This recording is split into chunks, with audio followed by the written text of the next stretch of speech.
Donald Trump just embarrassed himself on the world stage again, dozing off during a peace signing ceremony in front of global leaders, adding yet another moment to his long list of public naps as his decline becomes harder to hide. And we're breaking down exactly what happened. So if you haven't subscribed yet, make sure to hit that button for more updates like this. They really are courageous leaders, great people. President Tshisekedi of the Democratic Republic of the Congo and President Kagame of Rwanda. They are amazing people, and they had stories to tell me that were incredible. Really fascinating in so many different ways. Sad and beautiful, both sad and beautiful, and today makes them beautiful. So, not exactly a strong start to the morning for Donald Trump, stumbling over names he couldn't get through. He always blames the teleprompter instead of admitting he just can't read it properly, but he genuinely sounds worn out every single day. The slurring is getting worse. He looks drained. The long pauses keep getting longer, and it feels like every word is a struggle to lift out of his mouth. Yet somehow, no matter how exhausted or out of it he seems, he always manages to find enough energy to hype up one person, to gush over one individual. And of course, that person is himself.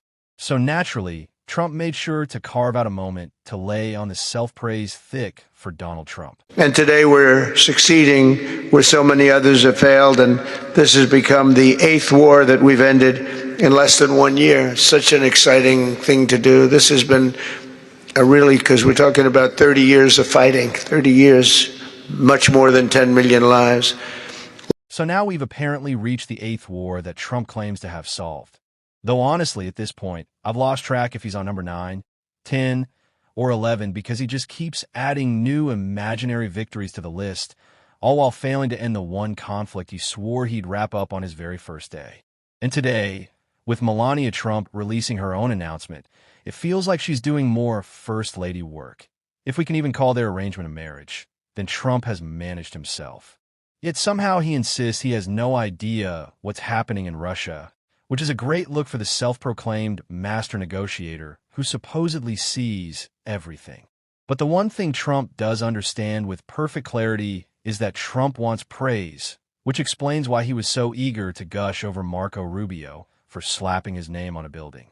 The Institute of Peace has now been rebranded as the Donald J. Trump Institute of Peace. Yes, it's as ridiculous as it sounds. And he couldn't end his bizarre speech without bragging about it. And thank you for putting a certain name on that building. I said, boy, that is beautiful. That blew up last night. They said, that's a great honor. It really is. On this building, it's a great honor. Thank you very much. I assume you had a lot to do with that. Just a little bit. Yeah. Thank you. Appreciate it. And Senior. Can he ever spend even a single moment focusing on anyone other than himself? Just one brief second of silence, of not rambling, of not feeding that bottomless narcissism he carries around like a badge of honor? Apparently not. He can't do it, especially now when he knows just how weak and fragile he looks, which is exactly why we should keep pointing it out every chance we get. And the sad part is Marco Rubio clearly understands Trump's insecurity better than anyone, because his entire job as Secretary of State seems to revolve around figuring out new ways to flatter the man-child in the Oval Office. What can I do to make Mr. Trump grin today? How do I keep the toddler president pleased with me? Maybe I'll slap his name on a building. That'll do it. It's pathetic, but that's the level of humiliating loyalty Trump demands, and Rubio delivers, all while Trump keeps pretending he's some kind of global peacekeeper, right up until he inevitably nods off mid-performance. Two gentlemen are very smart, and I think they liked each other a lot. I spent time with them.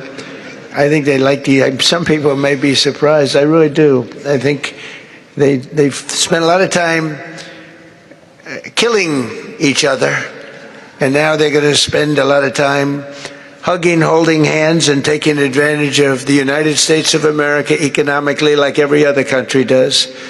So they're going to do very well. But they do have some very valuable things. They're going to have a lot of money and a lot of success. And I think they're going to get along really well. So I hope so. Thank you very much. It's getting genuinely painful to watch Trump roam around pretending he's the world's great peacemaker while scrambling to dodge the war criminal accusations hanging over him and Hegseth.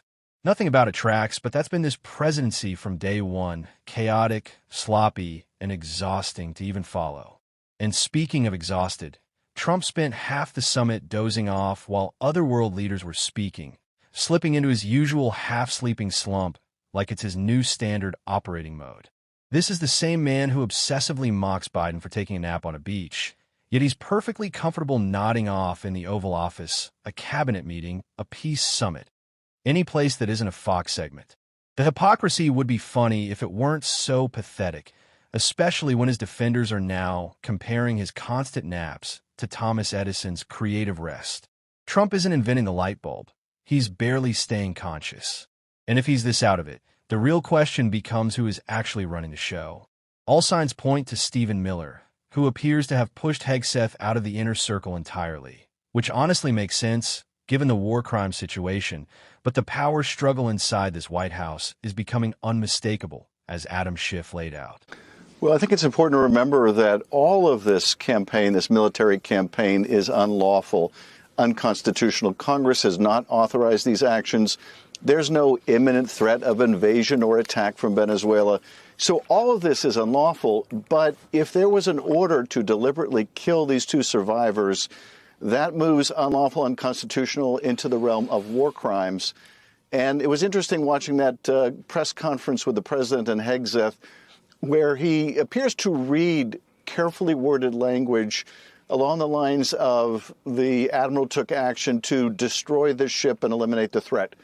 And I think the reason he worded it that way, the reason probably lawyers told him to word it that way, is they want to, I think, try to distinguish, oh, no, they weren't trying to kill the survivors. They were just trying to destroy the boat they were on. That's a very flimsy read, I think, to try to hang their hat on.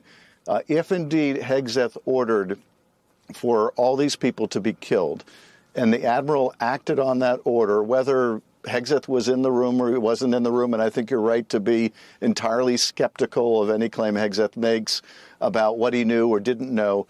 But if he gave the order to kill everyone, then he is responsible for the killing of those survivors and a potential war crime.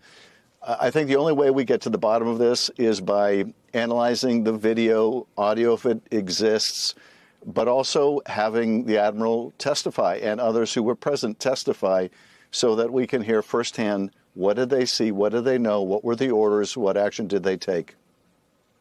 Well, we just heard Roger Wicker, the Senate Armed Services Committee chairman, say in no uncertain terms that he and the committee are going to see every bit of video and they're going to hear every bit of audio they're going to get. He's determined to get all of that evidence, and he does have the power to do that. He certainly has the power to do it, and I hope that he will. I think he seems very serious about it, and I know Roger, I think he's determined. Will the administration provide it? Will they need to somehow subpoena it? Are they willing to go to the mat to fight the administration for that? Are they going to go beyond privately interviewing the admiral? Will they conduct a public hearing? Will they allow the public to see the video and audio so that it's not described to us by third parties? There's a lot of variation in what kind of oversight, how rigorous it can be. If it's going to enjoy the public confidence, I think it has to be done out in the open. And I hope on a bipartisan basis that they will persevere and insist on public hearings and public disclosure of all the evidence. It does seem that we will eventually get there, either through this year's, the coming year's hearings in the House and the Senate in investigations, or when the Democrats control at least the House of Representatives, as they are likely to after next year's election, and then you will see unencumbered investigations of this sort of thing. And then, of course, there is the next presidency. If the next presidency has a Democratic administration with an attorney general chosen by a Democratic president, this is a criminal investigation that could be opened on day one. I think all that is very true. And it's part of the reason why Senator Kaine, myself, Rand Paul, have introduced resolutions and may introduce yet another to make it clear that Congress is not authorizing these actions. These actions expose our service members to physical harm, but as we made the case the last time we brought up one of these war powers resolution, it also exposes these service members to legal harm, to legal exposure. And now we see that so graphically with what's taken place. Hegseth is a war criminal, and he must face prosecution and real consequences. Period. There isn't much else to add. That should be the clear, unwavering stance of every Democrat. No caveats, no soft language, no excuses. This administration is stacked with people who have spent their entire lives escaping responsibility, and it's time they finally learn what true accountability looks like. And that is exactly what we're going to keep covering on this show day after day. If you want to support that work, hit subscribe, drop a like, and if you made it to the end, leave a blue heart in the comments. Until next time, I'll see you.